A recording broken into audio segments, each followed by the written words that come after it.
Salut à tous et bienvenue sur la chaîne Esquisse Miniature où dans cette vidéo on va parler de Xtool, donc le gros graveur laser que vous voyez juste là et qui n'est pas qu'un graveur laser d'ailleurs puisque vous pouvez faire de la découpe avec des lames rotatives, vous pouvez faire de l'impression sur des matériaux et vous pouvez aussi faire du coloriage ou de la peinture avec une tête d'impression qui imprime sur les objets. Évidemment il y a le module laser 20 watts. Je tiens à vous préciser avant tout que cette vidéo est sponsorisée, je mets ça entre grands guillemets, mais en quelque sorte c'est le cas, puisque Xtool m'a envoyé la machine totalement gratuitement, je n'ai rien eu à payer. Par contre, je ne suis pas payé pour réaliser cette vidéo, c'est aussi important, ce qui va, je l'espère, vous faire comprendre que je vais être très objectif sur l'utilisation de cette machine. Et puis voilà. Que dire de plus? Bah en fait c'est parti, vous allez voir qu'on va faire déjà le déballage, puisque vous avez été nombreux à me le demander. Et ensuite, on va faire une première petite, très petite utilisation de la machine. Et rassurez-vous, de toute façon, il y aura d'autres vidéos. Allez, c'est parti.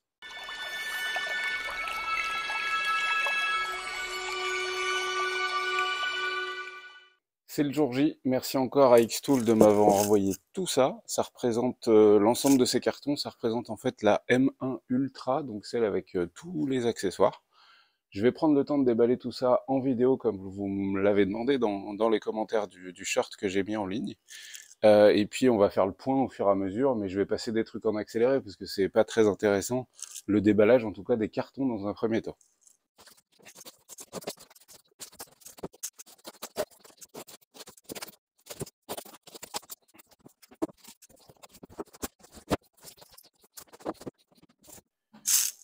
Bon, j'ai déballé vraiment le gros des cartons, j'ai la boîte de la machine, donc vraiment la machine de base qui est là. Tout le reste en fait c'est que toutes les extensions avec le nid d'abeille, avec la surélévation, le système d'extraction d'air, les différentes têtes, etc. Et là ce que je vais faire c'est que je vais quand même rapprocher la caméra pour que vous puissiez voir le contenu du carton de base.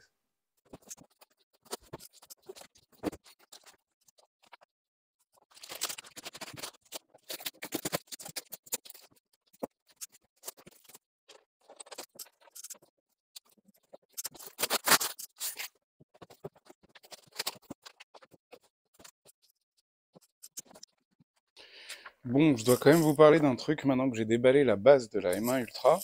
C'est le bouquin qui est très épais.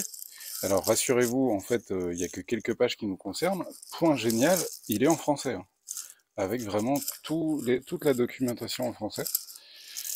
Oui, vraiment tout qui est en français. Alors j'ai pas lu encore en détail pour vous donner la qualité de la traduction, mais bon, dans l'ensemble c'est un manuel, donc on n'a pas besoin d'avoir quelque chose d'ultra littéraire.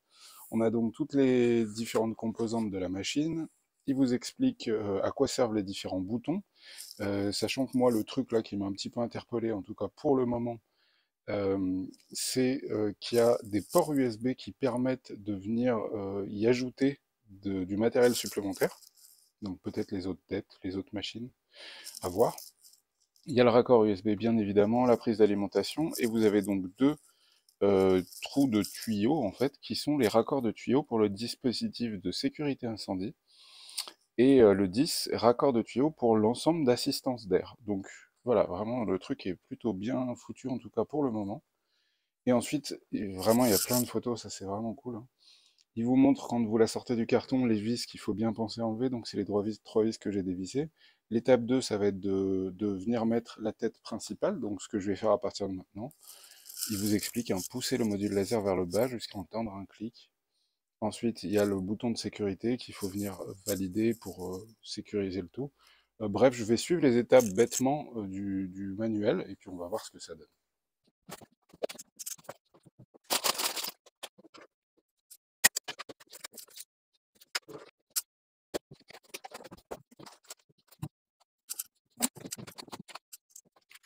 Petite pause, que je trouve vraiment maligne.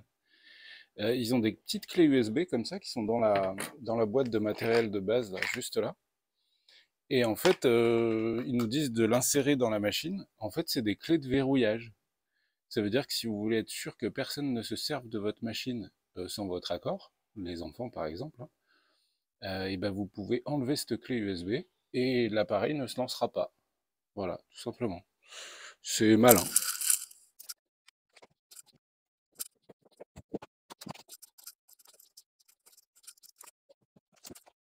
Bon, dans l'ensemble, là, le montage de la machine de base est fait.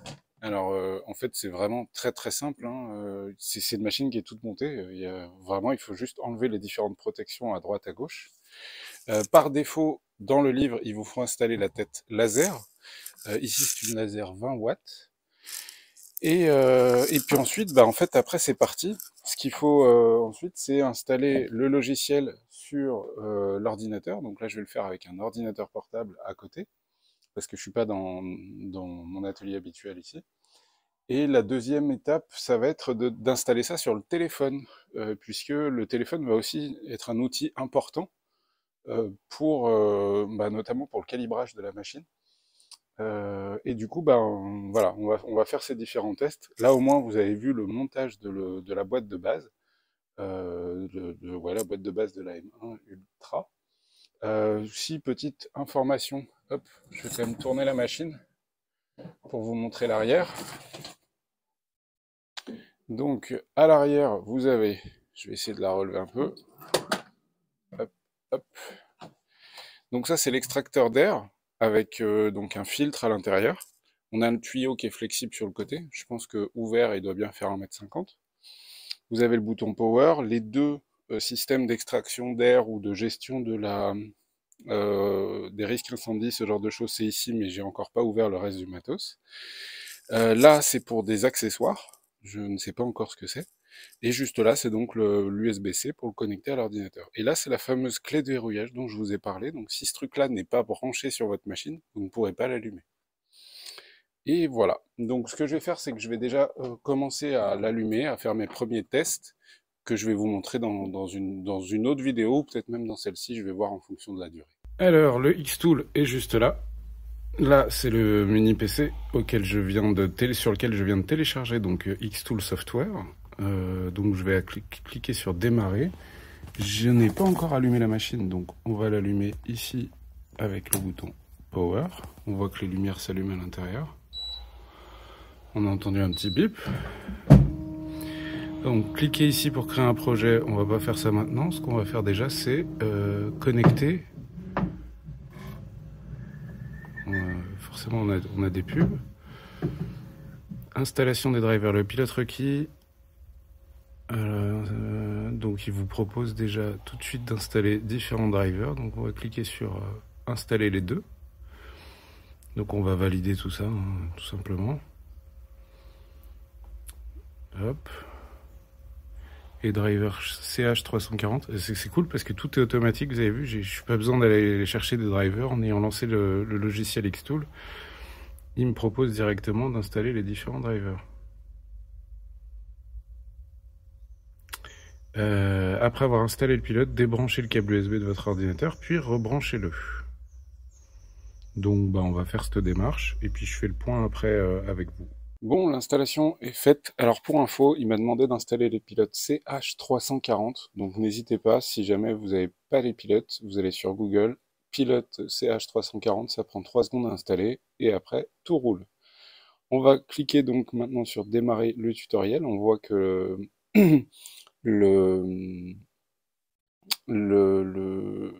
la machine a bien été connectée. Alors je me rends compte d'un truc, c'est que je n'ai plus le réseau, ça c'est un petit peu la misère, donc il faut que je me reconnecte au réseau Wi-Fi. Bon, tant qu'on en est là, on va en parler 2 secondes des réseaux. Pour info, il vous faut un smartphone, ce avec quoi je suis en train de filmer juste là, qui est connecté au même réseau Wi-Fi que la machine.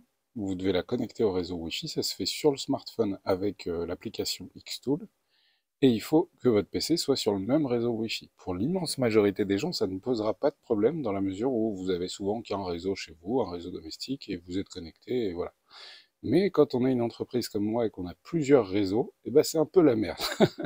Donc voilà, juste pour vous préciser que tout doit être connecté au même réseau Wi-Fi, et voilà. Bref, on en est à là. On a donc lancé le tutoriel, donc il explique comment installer le module laser. On va mettre ça sur suivant. Placer la base sur la plaque de base, déplacer le module de traitement pour que la croix rouge tombe sur le matériau, puis fermer le couvercle. Donc on va aller faire ça en direct. Donc je vais prendre, il y a un petit sample, donc un petit kit d'exemple de différents matériaux. Ici c'est du on dirait du bois, mais je suis même pas sûr, un contreplaqué peut-être. Il fait très plastique dans les mains, c'est ça qui est étonnant. Mais bon, bref, il y a quand même un petit kit, donc ça c'est cool. Donc on va ouvrir la machine. On va placer l'objet au centre, à peu près. Et du coup, il nous a dit de déplacer la tête. Alors, est-ce que je peux? Oui. À peu près au centre de l'objet. Au centre de l'objet, j'imagine qu'on veut graver. Donc, moi, je vais partir du principe, c'est pas grave, on va faire le test là-dessus. Je suis à peu près au centre. Et il nous a dit de refermer le couvercle. Donc, vous voyez, je fais vraiment les choses ultra basiques, histoire de voir si en fait ça fonctionne, tout simplement. Donc c'est bien ça, déplacer le module tombe sur le matériau, puis fermer le couvercle. Suivant. NJ Today. Donc sélectionner le mode de traitement et les matériaux et mesurer la distance ici. XCS obtient la référence de réglage et de distance. OK. Cliquez ici pour sélectionner un mode. Donc on va sélectionner un mode, donc laser sur surface plane, c'est bien le cas juste là, hein. Oui, parce qu'il y a différents modules ensuite. On va cliquer sur surface plane. Et ensuite, paramètres généraux, donc, et mesurer la distance ici. Hexagonal with marble. Cliquez ici pour sélectionner le matériau. OK. Donc là, on va prendre le kit qu'il nous a fourni au départ. Alors, il nous dit de sélectionner le marble blanc hexagonal base bois, parce qu'on est dans le tuto. Le seul truc, c'est que je ne l'ai pas trouvé dans le kit. Alors, je vais peut-être mal fouiller. Mais j'ai pas trouvé de petit hexagone en bois. Non, il n'y est pas. Donc, bah écoutez, je pige pas trop, il n'y a pas ce petit hexagone. J'espère que c'était pas un template de repères visuels ou ce genre de choses. Je vérifie qu'il soit pas dans la caisse, mais il n'est pas dans la caisse. Là-dedans, tout ça, c'est censé être en bois, donc je ne devrais pas pouvoir le plier. Donc on va lancer ça sur la plaque de bois standard. On va lui dire que c'est un hexagone. Écoutez, j'ai pas d'autre solution, donc on va faire confirmer. On a les mesures de distance. Paramètres généraux. Sélectionner le mode de traitement et le matériau et mesurer la distance ici. Le truc c'est que je vois pas. Hop. Voulez-vous vraiment quitter le tutoriel? Bah non. Mesurer automatiquement la distance. Ah voilà, donc on va cliquer là-dessus. On fait vraiment le mongol. Ah, la machine bouge. Donc là j'imagine qu'elle est en train de, de mesurer la distance grâce au laser qu'elle a juste là. Sélectionner le mode de traitement et les matériaux, donc cliquez sur suivant pour continuer. Marquez les points de la surface de travail pour déterminer la surface de travail cible sur la toile. Sélectionnez un mode de marquage, puis déplacez le module laser pour marquer les zones de travail. OK. Donc, cliquez ici. OK, donc c'est ici en fait qu'on va sélectionner la forme de l'objet global. Donc on va cliquer sur polygone. Hop. Et OK, on est censé marquer les différents points. Donc là, l'interface, enfin ça, on va essayer de le faire, mais en direct sur le téléphone. Bon, nous voilà dans la machine, mais du coup, j'ai pas d'hexagone. Donc j'ouvre la machine. Juste là, alors je suis obligé de reculer ça, hop, pour vous montrer les boutons. Vous avez les boutons de marquage hein, qui permettent de marquer la forme globale de votre objet. Le problème étant que je n'ai pas cet hexagone en bois, donc je ne peux pas continuer le tutoriel. Du coup, on va essayer de le truquer quelque peu.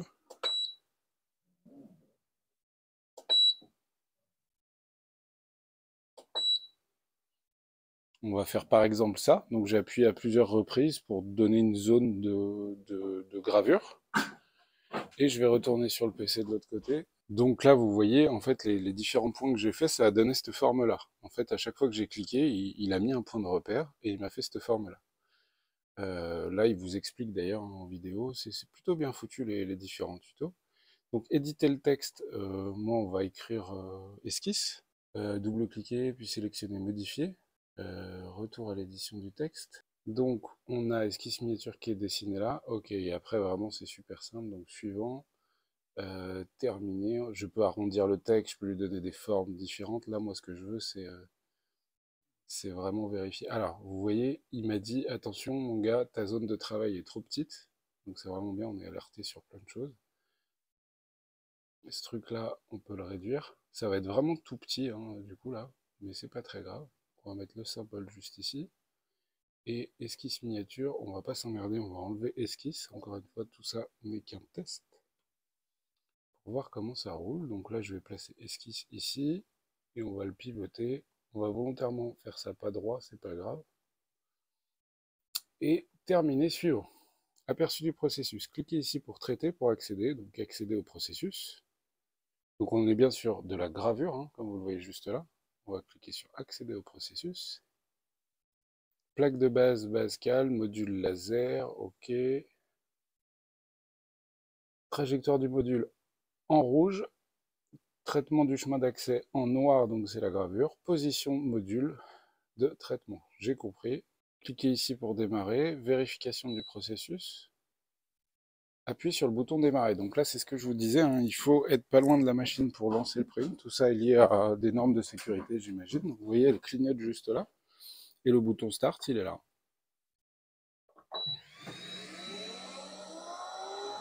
Waouh, le bruit! Ok, ça fait du bruit. Là, on a l'évacuation d'air qui souffle quand même bien, hein. Ouais, ça souffle quand même vraiment bien. Et c'est parti pour la gravure, il est super rapide.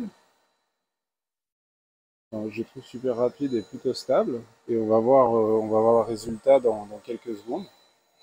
Je ne peux pas ouvrir la machine quand il est en marche. Sur le plan sécurité, c'est pas possible. Donc je peux pas filmer sans la protection orange là qu'il y a dessus. Mais bon, on voit quand même pas mal le tracé. On voit que c'est très propre. Il est donc en train d'écrire esquisse miniature. Pour info d'ailleurs, sur le plan sécuritaire, le couvercle là, il est protecteur pour vos yeux. Donc vous n'avez pas besoin de mettre de lunettes avec cette machine. J'ai déjà eu des graveurs laser, à chaque fois tu es obligé de mettre des lunettes pour protéger tes yeux si tu regardes au moment où ça grave. Là, le couvercle, il est prévu pour ça, pas besoin de lunettes. Et de toute façon, si on ouvre, il se met en mode sécurité et il s'arrête. Donc, on est vraiment pour le moment, j'ai l'impression, sur des plug and play. Ouais, on est vraiment très bien guidé, je trouve, par le logiciel. Il y a juste ce driver CH340 là que j'ai dû installer sur le PC parce que l'installation se faisait pas automatiquement, mais ça m'a pris vraiment 2 minutes.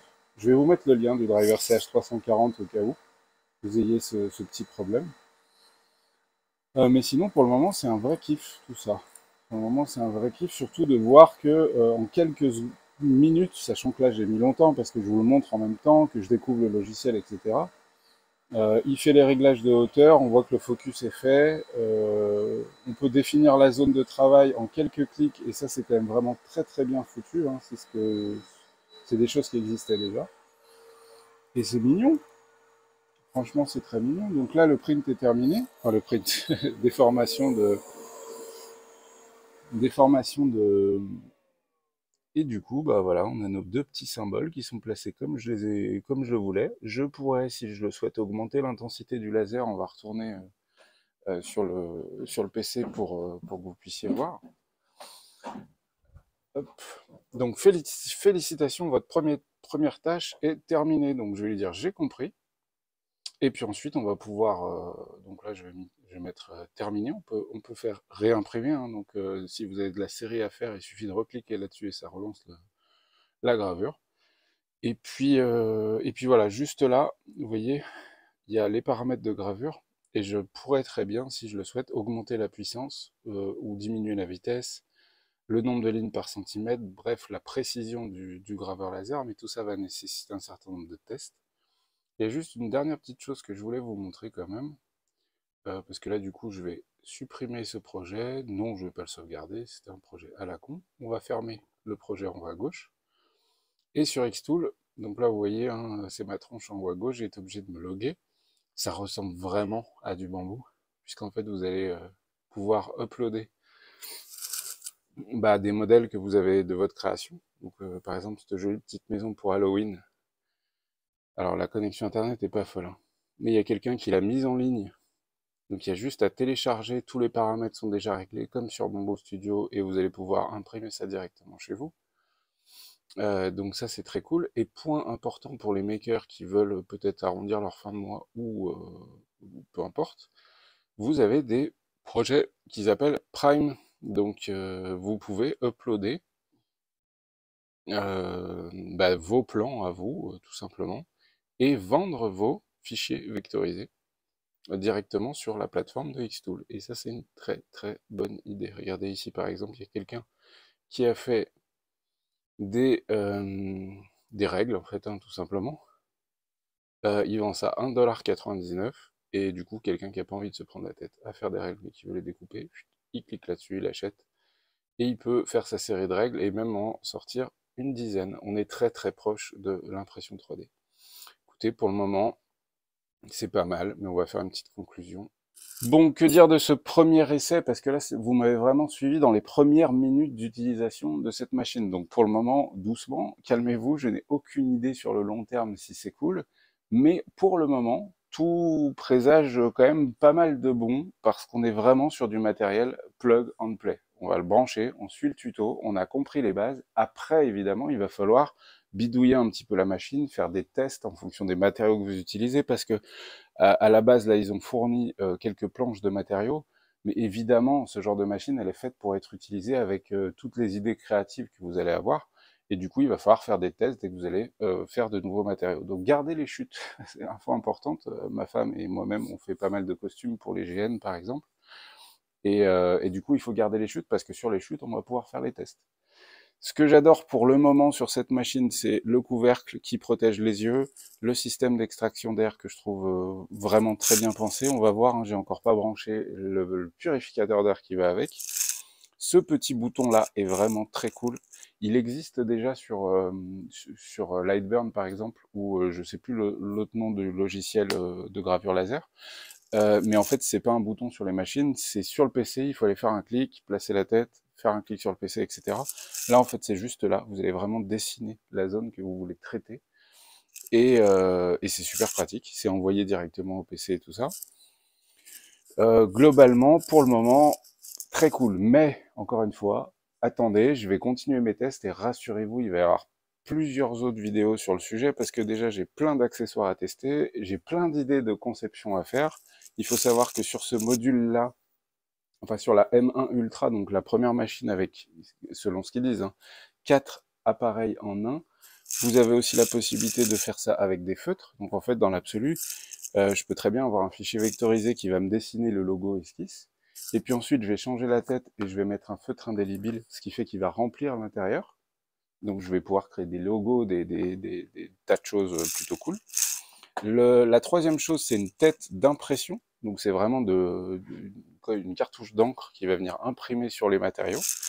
Et le dernier, c'est une tête rotative pour faire de la découpe de matériaux. Pas de la gravure laser ou pas de la découpe laser, de la découpe, donc avec une tête à lame. Ce qui va vous permettre de découper de la feutrine, de découper du vinyle, de découper un millier de trucs. En fait, après, c'est vos idées hein, qui sont la seule limite. Donc je vais tester tous ces différents modules. J'ai reçu un autre truc cool, ce sera dans la prochaine vidéo, mais ça va dépendre aussi de si vous me dites que c'est intéressant de le voir ou pas. Donc c'est le surélévateur avec le nid d'abeille, qui est un truc énorme, hein, qui va surélever la machine et qui va donc permettre d'avoir une zone de travail plus haute, puisqu'en fait, à l'intérieur, là, c'est creux. Donc en fait, vous allez pouvoir graver des objets plus épais, tout simplement. J'ai reçu aussi le matériel rotatif qui permet de faire de la gravure, par exemple, sur des bouteilles, sur des tasses, enfin bref, ce que vous voulez. Donc je vais continuer mes tests. Pour le moment, c'est un joujou que je suis très content d'avoir reçu. Merci beaucoup à Xtool de m'avoir envoyé ça. Évidemment, ça leur fait de la pub. Mais vous connaissez mon honnêteté et ma franchise. S'il y a un moment, il y a quelque chose qui me gonfle, je n'hésiterai vraiment pas une seule seconde à vous le dire, puisque je ne suis pas payé pour réaliser cette vidéo, bien que j'ai reçu le matériel gratuit. Voilà, c'est une vidéo qui est terminée. En tout cas, la première, mais rassurez-vous, il y en aura d'autres. N'hésitez pas à mettre dans les commentaires, parce que là, c'est quasiment des vidéos live, entre guillemets. Enfin, oui, parce que cette vidéo, vous allez la voir peut-être 1 ou 2 jours après que j'ai tourné. Donc, n'hésitez pas à mettre dans les commentaires des questions sur comment je pourrais faire ça. Est-ce que cette machine permet ça? Comment je fais pour, j'en sais rien moi, placer un truc à l'intérieur? Enfin bref, toutes les questions d'utilisation de la machine, parce que ça peut vous aider aussi à vous décider éventuellement, bah, n'hésitez pas à me les transmettre. Ah oui, et ce que j'ai aimé aussi, dernier point, là, le software. On est sur du software, j'allais dire du software pour les Mongols, c'est pas méchant ce que je veux dire, mais moi-même, à force d'utiliser 15 logiciels différents, au bout d'un moment, on a besoin d'être pris par la main, et je vous avoue que c'est quand même un vrai confort. Il est très user-friendly, et ça ressemble vraiment un peu à du bambou, on va pas se mentir, sur le plan du marketing, sur le plan de l'interface, sur le plan de tout ça. Donc on est sur du luxe, et heureusement, parce que c'est une machine qui coûte quand même cher, hein. Native telle que je viens de vous la montrer, elle est à 1300 €. Elle a plein d'atouts, hein, mais elle est quand même plus chère que les autres. Mais vous payez aussi le software, bien évidemment. Et puis après, il y a plein de modules en plus, et ça, c'est trop cool. J'espère que cette vidéo vous a plu. Moi, je vous souhaite bonne peinture, bon jeu, bonne gravure, du coup. Et puis, on se retrouve très vite pour la suite du test de cette grosse machine.